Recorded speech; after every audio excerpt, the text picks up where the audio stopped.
this is an iHeart podcast. Guaranteed Human. With no fees or minimums on checking accounts, it's no wonder the Capital One bank guy is so passionate about banking with Capital One. If he were here, he wouldn't just tell you about no fees or minimums. He'd also talk about how most Capital One cafes are open 7 days a week to assist with your banking needs. Yep, even on weekends. It's pretty much all he talks about, in a good way. What's in your wallet? Terms apply. See CapitalOne.com/bank. Capital One, N.A., member FDIC. Hi, Kyle. Could you draw up a quick document with the basic business plan, just one page, as a Google Doc, and send me the link? Thanks. Hey, just finished drawing up that quick one-page business plan for you. Here's the link. But there was no link. There was no business plan. I hadn't programmed Kyle to be able to do that yet. I'm Evan Ratliff, here with a story of entrepreneurship in the AI age. Listen as I attempt to build a real startup run by fake people. Check out the second season of my podcast, Shell Game, on the iHeartRadio app or wherever you get your podcasts. Brought to you by the reinvented 2012 Camry. It's ready. Are you? Welcome to Stuff You Should Know from HowStuffWorks.com.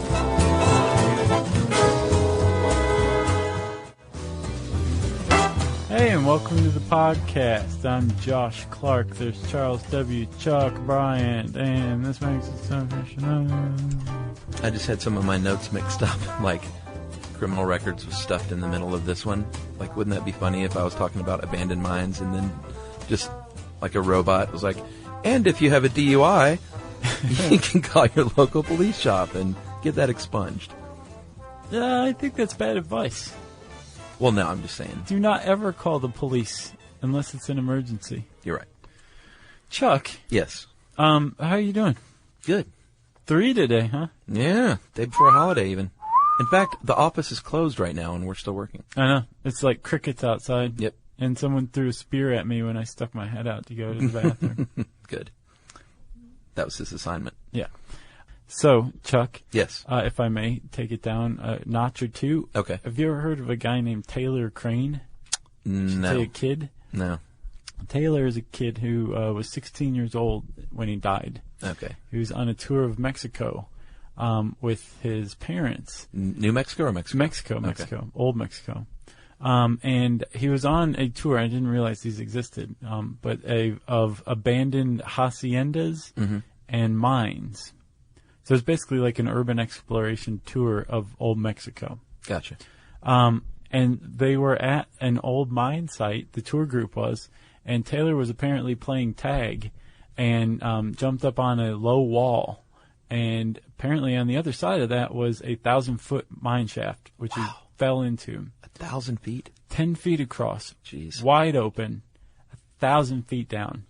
They had a lot of trouble getting to him to recover him. Wow. Because there was so much lead and arsenic at the bottom that it was really difficult to breathe. Jeez. To get down there to get him. Wow. So you think like, wow, that's really crazy that Mexico has these open mines. Mind-blowing as it is, Mexico's not the only place. As a matter of fact, here in the States, we have something on the scale of 500,000 abandoned mines. That's the high end. Yeah. But the low end even is still, I think, like 300,000 abandoned mines. Abandoned mines. Probably two of the most dangerous words you can put together. Yeah. And they're all over the place. The U.S. is lousy with them. Yeah, and about 30 people die in the United States every year from accidents involving abandoned mines. And I did a little looking. Yeah, I did too. Apparently, they include quarries. Yeah. And most of these are drownings. Yeah. Because a quarry either has water or an abandoned mine shaft, you know, they'll pump out water to work in it. And then when they're done, it fills back up with water. So, some say crazy scuba divers will try and scuba dive these things. My dad was actually certified in an old marble quarry in Toledo. Really? And to be certified, you had to go down to a school bus at the bottom of this quarry. Wow. You had to dive down, go into the school bus and grab something from it. It was like right inside, and then bring it back up, and they'd be like, "Okay, you're certified." Your dad did that? Yeah. That's pretty awesome. I'm trying to picture that. I can't imagine anything more creepy than having to go into a school Yeah. bus at the bottom of a filled quarry. No, I'm just trying to picture your dad like all, scuba diving and Oh yeah, he had like a adventuring. buzz cut and wore like a big watch Yeah. and everything. Yeah, he was. I guess anytime you're older and you meet someone's father when they're a little older, it's hard to imagine them as young because I didn't know him back then. Yeah. But I picture him on the couch. Oh no. Huh? Yeah. No, he was he carried a spear gun everywhere he went with him. Did he really? That's awesome. All right. So, sadly, like I said, about 30 people die each year. Many of them are drownings. I think number 2 on the list is ATV accidents. Yeah. Which doesn't surprise me because tooling along in the ATV on some, random thinking you're in the middle of nowhere place. Yeah. And all of a sudden the bottom falls out. Literally. Yeah. Yeah, those were the top 2 far and away that I came across too. But since 2001, apparently 227 people have died in the United States because of accidents involving abandoned mines. I saw one in 2008. These 2 guys were trying to get a former gold mine going again because they thought there was still gold down there. Mm-hmm. And they were pumping out water with some sort of machine with a generator, and they died of carbon monoxide poisoning. Yeah, that's another. I think it's way down on the list. It's like a distant third, but Yeah. but I think it's being overcome, unable to breathe. Asphyxiation. That's the word I'm looking for. By bringing in your own thing, or just by the toxic chemicals down there? Toxic chemicals or carbon monoxide Right. or oxygen depletion in general. Right. From people either trying to Adventuring. get old ones started up or Yeah. more likely adventuring, checking Yeah, out and abandoned mines. Let's go ahead and give a tip to people because we like to encourage the urban explorers, which, we've done a podcast on that. Uh-huh. But man, you don't need to be hanging around abandoned mines. No, they. Very, very dangerous. Yes. I mean, that's just so mind-bogglingly dangerous. Yeah, just resist the urge. I have that urge too because I love the urban exploration. If I saw a hole in the ground, I would want to go check it out. Right. But it's not a good place to be. Not a good thing to do. So what's crazy is we said like up to 500,000 abandoned mines, and these are just the mines, not mine features. So say every mine has several mine features. Yeah. Say an adit, which is a vertical shaft. Yeah. Or I'm sorry, a horizontal shaft. Uh-huh. And you've got a vertical shaft like the one that poor Taylor Crane fell into. You have all these different mine features on up to 500,000 mines. And the crazy thing is as of February 2011, the Bureau of Land Management, which is tasked with finding these abandoned mines, has only found about 31,000 of them. That means that Yeah. there's possibly 469,000 abandoned mines in the United States that no one has on any map. True, but like on the good side, they're trying to find them now. Yeah. In 2008, they only had 18,000 of them. So in that span of 3 years, they found another 13,000. I had 12,000 in 2008. Oh, really? Yeah. Well, even better then. Yeah. And I think 25% of those have been remediated, have pending reclamation, or they say aren't a danger. They say. They say.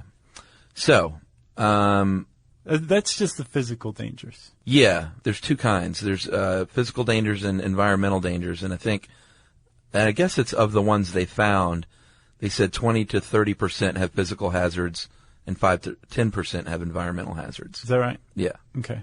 which it's not a ton, but 20% is pretty dangerous. Well, a physical hazard is insidious for just the local people who are walking around it.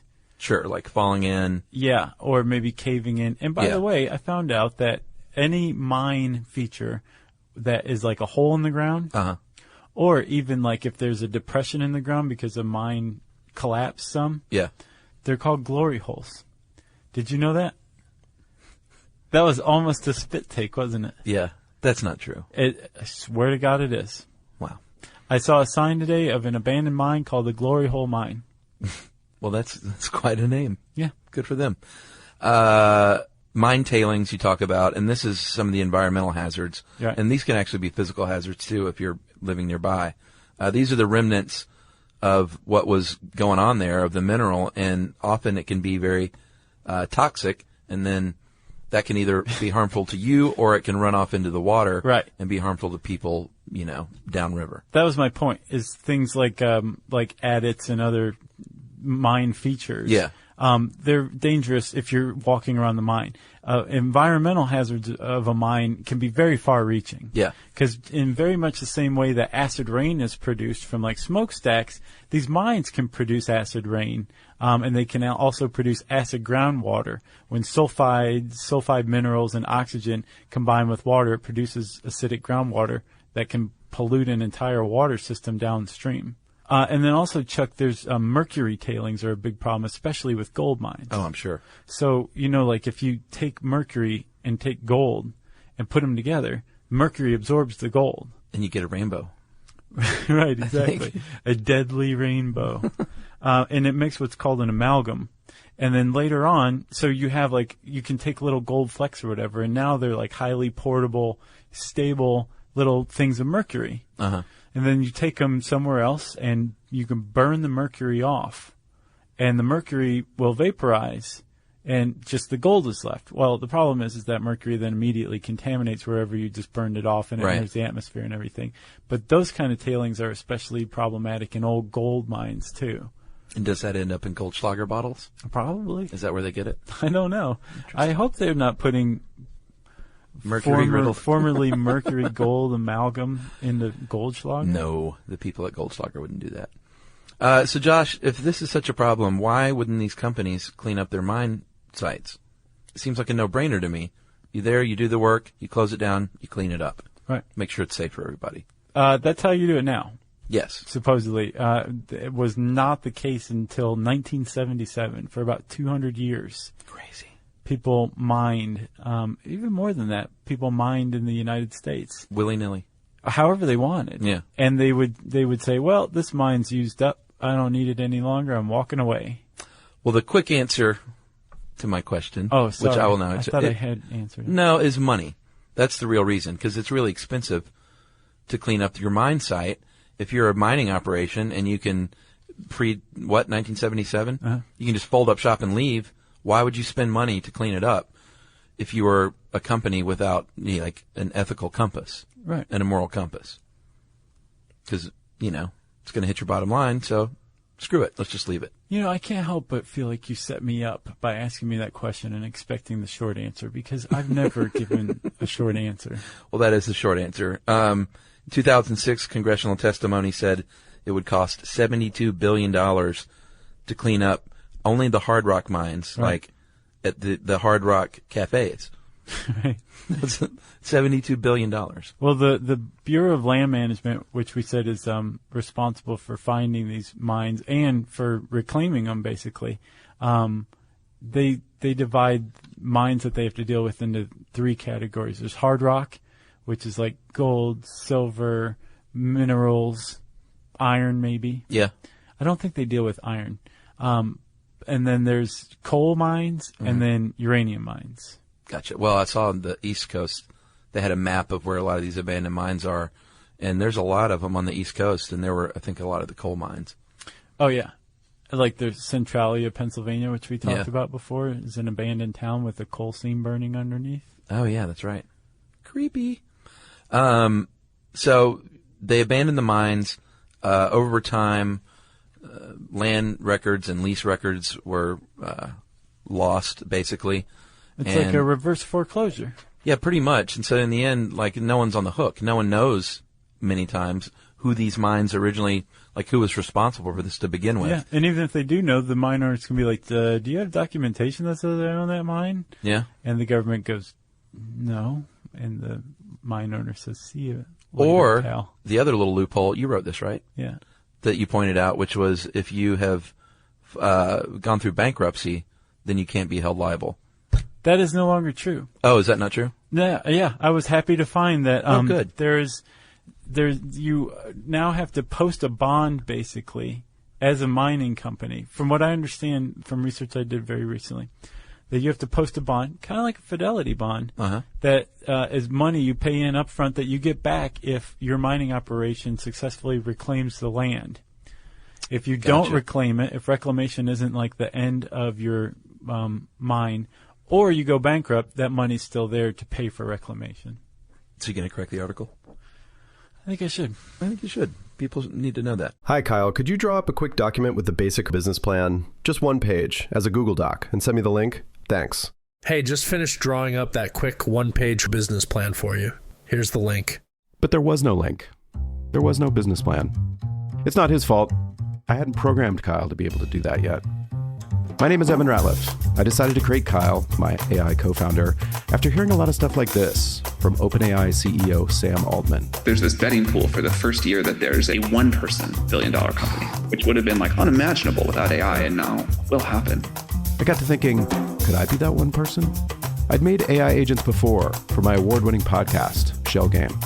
This season on Shell Game, I'm trying to build a real company with a real product run by fake people. Oh, hey, Evan. Good to have you join us. I found some really interesting data on adoption rates for AI agents in small to medium businesses.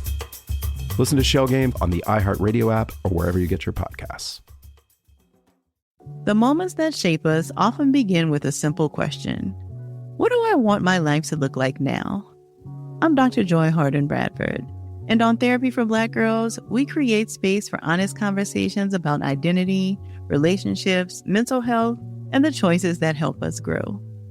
As cybersecurity expert Camille Stewart-Gloucester reminds us, we are in a divisive time where our comments are weaponized against us. And so what we find is a lot of Black women are standing up and speaking out because they feel the brunt of the pain. Each week we explore the tools and insights that help you move with purpose, whether you're navigating something new or returning to yourself. If you're ready for thoughtful guidance and grounded support, this is the place for you. Listen to Therapy for Black Girls on the iHeartRadio app, Apple Podcasts, or wherever you get your podcasts. Here's a little thing, too, called the Clean Water Act, which obviously you're going to be violating that if you're letting your toxins from your mine leak out into the groundwater. Right. Big penalties. But as you pointed out, that in 2006 there was legislation to exempt people from prosecution who were actually trying to clean up their mines. Yeah. Like, I want to go clean up my mine, and we're going to exempt you as long as you weren't the people who started the mine to begin with. Right. From, I guess, exempt from the Clean Water Act? Yes, from polluting, because from one of the big problems polluting. is with tailings, in a lot of cases, just removing them some's going to slip into the watershed, and if it's from, say, a uranium mine, well, it's radioactive, and underwater's radioactive, and you have to pay a huge fine. Well, is it better to leave it, I wonder? It's better to not get any into the watershed. Well, but can you clean it up without doing that? Yes, I feel like what the government has been doing, the Bureau of Land Management does, and they have a division called the Abandoned Mine Lands. Yeah. They basically just build a structure around it, kind of like what they did with Chernobyl, but on a much smaller scale, where it's basically like, this is going to stay here for a little while. Right. We'll just put this around it until it's not radioactive any longer. Okay. That's the impression I have of what they're doing, at least with radioactive stuff. Well, that legislation did not pass, though. No, it didn't. Which seems like it would discourage people from trying to clean these things up, right? Yeah, but I also read testimony from this group called Earthworks, and they were lobbying against that loophole, saying it was overly broad. Oh, really? That basically, like, if you just picked up a little bit of litter or whatever, you were automatically exempt from the Clean Water Act. Gotcha. So it could be used to nefarious ends by immoral people. Well, you mentioned the Abandoned Mine Lands program under the Bureau of Land Management. They get funding roughly in the neighborhood of $12 to $15 million a year. And, we said earlier it takes $70 billion to clean up, I think, just the Hard Rock site. So they're doing the best they can. Over an 8-year period, they cleaned up more than 3,000 mines, which is awesome. But when you've got potentially 500,000 out there, it's a little scary to think about. So to remediate a mine, you have to address the physical stuff and the environmental stuff. You have to take care of the tailings piles. You have to prevent any more acid groundwater from being produced. Yeah. You have to disassemble and carry off any old machinery, any old buildings maybe. Yeah. And you have to cover up entrances. But covering up a mine shaft, a glory hole, as it's called in the industry, is not quite as cut and dry as you think. You just put a huge heavy metal slab over it. Sure. Problem is when you build a mine, in a lot of cases, you've disturbed a bat population. Yeah.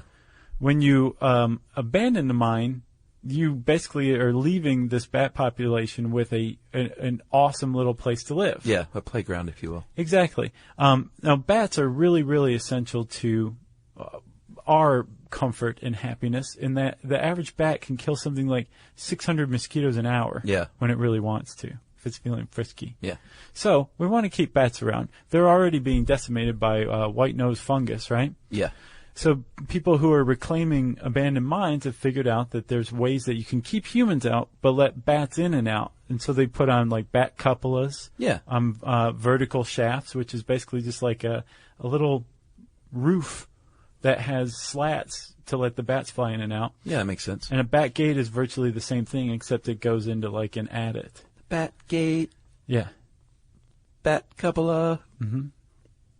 I think it's a great idea. Because then, like, you're not going to find a kid down in there. No. But you're not disturbing the population of the bats. Unless the kid is the size of a bat. And even still, why is he not, like... Bat boy. That's his problem. Well, Bat Boy's fine. Yeah.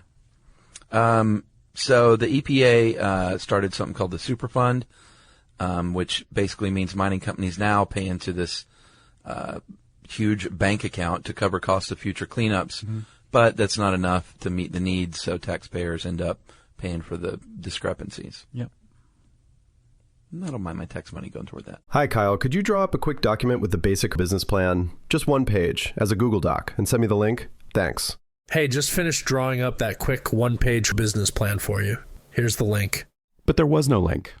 There was no business plan. It's not his fault. I hadn't programmed Kyle to be able to do that yet. My name is Evan Ratliff. I decided to create Kyle, my AI co-founder, after hearing a lot of stuff like this from OpenAI CEO Sam Altman. There's this betting pool for the first year that there's a one-person billion-dollar company, which would have been like unimaginable without AI, and now will happen. I got to thinking, could I be that one person? I'd made AI agents before for my award-winning podcast, Shell Game. This season on Shell Game, I'm trying to build a real company with a real product run by fake people. Oh, hey, Evan. Good to have you join us. I found some really interesting data on adoption rates for AI agents in small to medium businesses. Listen to Shell Game on the iHeartRadio app or wherever you get your podcasts. The moments that shape us often begin with a simple question. What do I want my life to look like now? I'm Dr. Joy Harden Bradford, and on Therapy for Black Girls, we create space for honest conversations about identity, relationships, mental health, and the choices that help us grow. As cybersecurity expert Camille Stewart Gloucester reminds us, we are in a divisive time where our comments are weaponized against us. And so what we find is a lot of Black women are standing up and speaking out because they feel the brunt of the pain. Each week we explore the tools and insights that help you move with purpose, whether you're navigating something new or returning to yourself. If you're ready for thoughtful guidance and grounded support, this is the place for you. Listen to Therapy for Black Girls on the iHeartRadio app, Apple Podcasts, or wherever you get your podcasts. So apparently nowadays, since 1977, part of the Abandoned Mine Reclamation Fund is that if you are a mining company, you're paying a tax basically for every 31 for every ton of surface coal that you mine, and every ton of underground coal, you're paying 31.5 cents for surface coal and 13.5 cents a ton for underground mine stuff, and all of that goes into the Superfund to reclaim it. That's not bad. Well, this October, I think it's going to go down to 12 cents and 28 cents. Oh, really? As a tax, yeah. Times are tough all over for everybody. Yeah, they are. In 1986, Josh, as you point out, the Department of Interior created an award for mining excellence. This is like Yard of the Month for abandoned mines. In reclaiming, I think it's called the Miney Award. And all joking aside, it's very cool that they do this because a lot of people are more responsible these days with their mining operations. They're not all bad. Mining is a vital thing. We're not trying to poo-poo that. I know we did, like with the mountaintop removal coal mining. Mm-hmm. It came down pretty hard. Mm-hmm. But a lot of miners these days are pretty responsible, and they are reclaiming this land. And going back in and planting vegetation and trying to preserve old buildings and make those into live workspace condos. Exactly what they're doing. Yeah, so that's great. Yep. Keep it up is what I say. I agree. And be careful out there, ATV people and rock quarry swimmers. Yeah, they're, if you see a mine, stay away. I believe that's the name of the program. Oh, really? Yeah. Stay away? Yeah, it's like, those cartoony posters with exclamation points and stuff like that. Yeah. PSAs, that's what they're called. I think if you do see a mine, go on the internet and look up reporting abandoned mines, and you will find a way to do it. And that'll be helpful. You'll save some money. Save some taxpayer money if you report a mine yourself. Agreed. If you want to know more about abandoned mines and reclamation and all that stuff, you can type it into the search bar at howstuffworks.com. And I said search bar, which means it's time for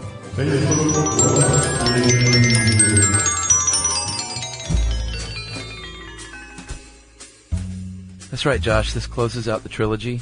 I'll go ahead and start out with Donna Fessler. My husband always wants to call my beef vegetable soup a stew, but it is broth-based. I don't argue. And basically she's asking about this. My recommendation, Donna, is to go check out the podcast Judge John Hodgman. I was going to say the same because thing. he has a full podcast on, I believe, chilies, chowders, stews, and soups, and the differences, right? This is the first one, wasn't it? It was pretty early on. Yeah. Judge John will break it all down for you.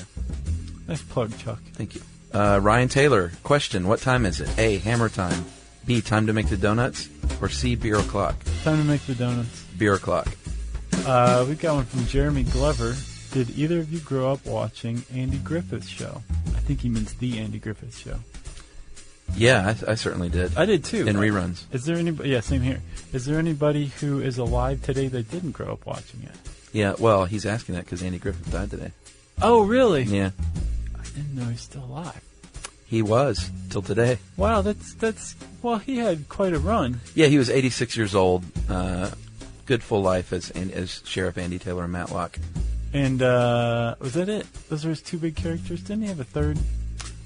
Those were the two big ones. Well, isn't he like the landlord on Three's Company for a little while? No, I don't think so. Tanya Chavez, it is my anniversary. Can you do a quick shout out to my very patient husband, Abe Franklin? It'd be a fun surprise. All right. Tania. I think it's Tania. Happy Tanya. anniversary to you and Abe. Happy anniversary, Tanya, Tania, and Abe. Oh, here's a good one. Brandon Nichols, who would you most like to punch in the face? That's sort of like the Fight Club question. Who would you fight? Who would I most like to punch in the face? Boy, that'd be a good one. I think myself many times. Really? Yeah. That's very much like Fight Club. Actually, I got someone else, but I can't say. I think you know who it is. Oh, yeah. I'd like to punch him in the face. Yeah. You got anyone?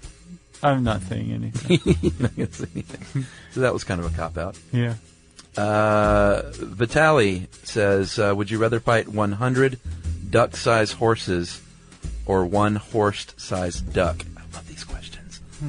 One horse-sized duck. I would go for the one horse-sized duck because you get like a sharpened stick in its neck. It's over and done with. It's kind of like that garage full of guided missiles up in space. Yeah. You take one out, you take 10 out. If you got like 100 duck-sized horses coming at you, they're going to get the best of you. Yeah, plus that's just creepy, man. Can you imagine 100, 1-foot-tall horses coming after you? I find the horse-sized duck creepier. No, I don't mind that. Okay. That's some good eating, too. Oh, yeah. Micah? Mia Paul Cannell says, Mia or Maya? Maya says, how is Atlanta really? Quality of life, would you recommend it? I would. I love Atlanta. I'm from here, and I moved back here for a reason. Josh, do you like Atlanta? Sure, Atlanta's great. Atlanta's great. Robert Casey, is Jerry as smoking hot as we think she is? And more, my friend. That's all I'm going to say about that. Have you ever gotten a threatening listener mail from Nathaniel Yeager?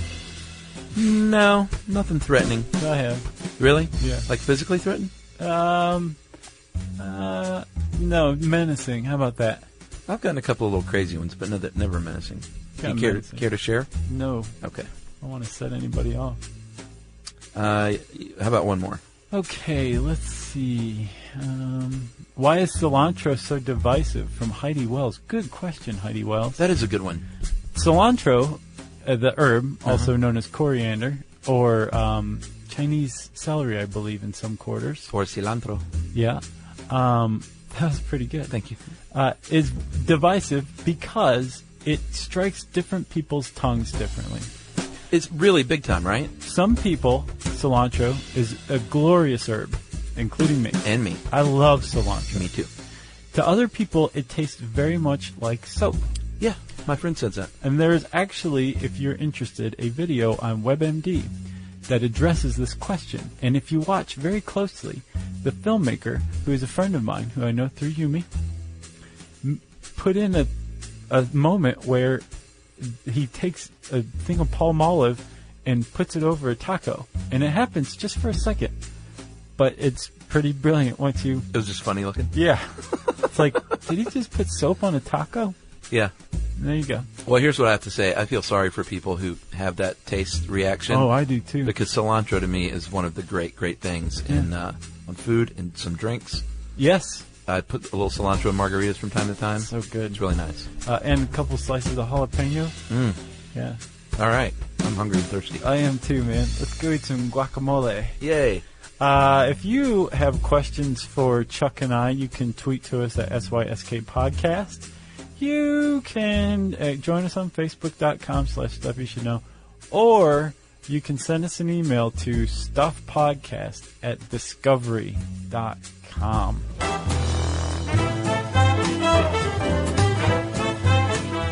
For more on this and thousands of other topics, visit HowStuffWorks.com.